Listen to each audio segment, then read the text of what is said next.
எம்ஜிஆருக்கு பிறகு கட்சி ஆரம்பித்தவர்கள் எல்லாம் காணாமல் போய்விட்டார்கள் என திரைப்பட இயக்குனர் அமீர் தெரிவித்துள்ளார். காரைக்குடியில் செய்தியாளர்களிடம் பேசிய அவர் இதுகுறித்து மேலும் விளக்கினார்.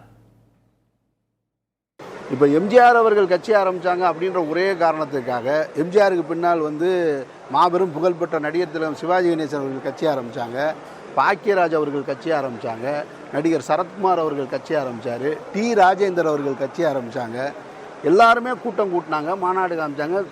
ஆந்திராவில் சிரஞ்சீவி அவர்கள் கட்சி ஆரம்பித்தாங்க. யார் நின்னது அப்படின்னு சொன்னால் நீங்கள் எடுத்து வைக்கிற கொள்கைகளும் மக்களுக்கான பணிகளும் தான் உங்களை வெற்றி கட்டில் கூட்டிகிட்டு போகுமே தவிர கட்சி ஆரம்பித்தவங்களாம் நின்னது வரலாறு கிடையாது. அப்போ நடிகர் விஜய் அவர்களுடைய கட்சியும் நிற்பதற்கான காரணத்தையும் சூழலையும் அவர் தான் உருவாக்கணும்.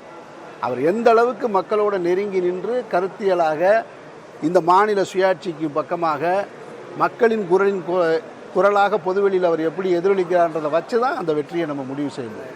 எம்ஜிஆர் படத்தை மட்டும் வைத்துக் கொள்வதால் வாக்கு கிடைக்காது என விஜயின் அரசியல் குறித்து பாஜக மாநில துணைத் தலைவர் KP ராமலிங்கம் விமர்சித்துள்ளார்.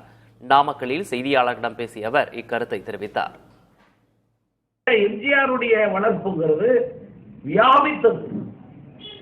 ஆக அது இப்ப இவரும் ஆனா எம்ஜிஆரை பார்க்காத விஜயும் என்ன அவர் எம்ஜிஆரை படிக்காத விஜயும், எம்ஜிஆரை பார்க்காத விஜய், எம்ஜிஆரை படிக்காத விஜய், எம்ஜிஆரை திருநாயில் பார்த்தவர் அவரும் அதை விரும்புகிறாரு.